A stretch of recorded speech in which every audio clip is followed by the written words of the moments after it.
Atlyss is probably my favorite RPG game of the year, and that's really surprising because while the gameplay is super fun, at first look, it just looks like a Gooner game, which if you look at the character customization, I wouldn't blame you.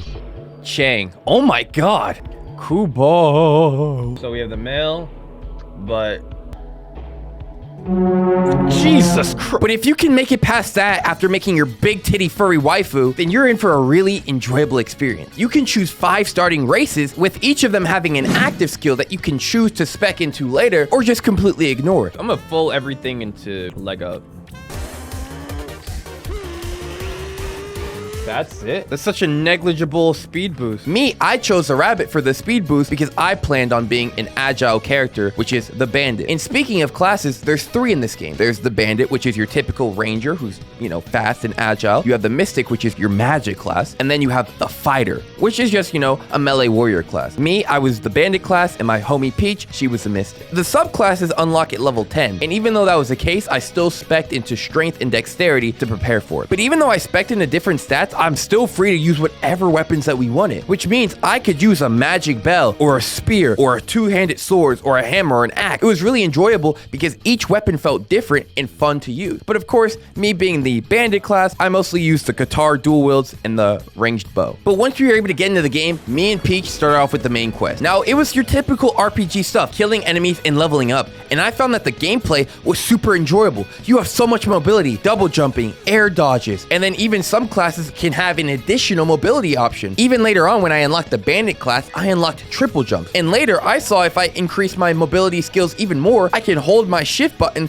to bounce along the floor. Yeah, I didn't get that far during the gameplay, but best believe I'm gonna have some gameplay of that on screen because, oh boy, that sounds fun, and I could definitely see myself playing this game more. But that's the thing with this video. I really wanted to get the word out on it because it was so much fun. The combat encounters were not overly difficult, but very enjoyable, especially with it being 2 players. And the awesome thing about this game is you could do, again, online, public lobbies online, private with just your friends or just you, but you can take any character from just a solo play and take them into a public online play, allowing for that customization and maneuverability you really don't see in a lot of games. If this was an MMO game, they'd probably charge you to move it from this server to that server, or you have to upgrade your account, or you have to buy that. I'm looking at you, Guild Wars 2. That's besides the point. The creator of this game is one person, and they said they wanted to give an authentic MMORPG experience delivered in a package. And for $10, you get a full gaming experience, minus the little, you know, sexualized creatures, but you can ignore that. Make your character a dude, you know? It doesn't have to be a big titty furry creature. But I did. Because why not? And I'm not even a furry, but I was like, hey, biddies be biddies, you know what I'm saying? The game was very enjoyable. Even the bossing encounters, the dungeons. Even the boss got biddies. Jesus Lord Almighty. Oh, no! Wait, what? Where are those coming out of? Oh, okay. Though I would say melee definitely feels weaker than ranged right now. Maybe that could be tuned because I feel like enemies don't telegraph their attacks as well. Like the hogs. A level 7 quest to kill hogs. If me and my homie Peach did not get on top of that fence, shooting the hogs, this is what was happening to us. Oh my god. All right. What?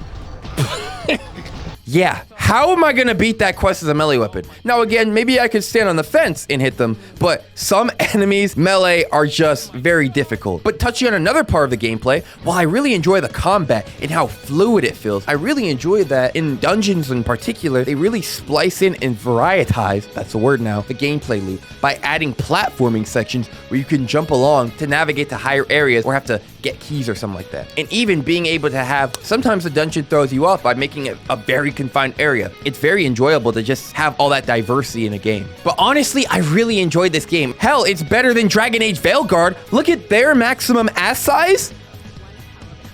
And look at this game's maximum ass size. Oh my God. It's night and day. And again, you don't have to do that, but it's nice that you have the option in gaming, giving power to the player. And that also touches on the gameplay, the world building. It's such a beautiful game made by one person. Really want to give props to him for doing such a great job on this game, him or her, whatever. You know, I would definitely recommend Atlyss. It's only $10 on Steam, just $10 flat. So if you guys want an RPG game and are looking for something fun to play, action RPG, I would definitely check it out. Thank you guys so much for watching. Check out my Twitch because I actually played more of this game live at twitch.tv/Atomfactor_. Make sure to subscribe and check out the other videos. Thank you for watching. Deuces, boys.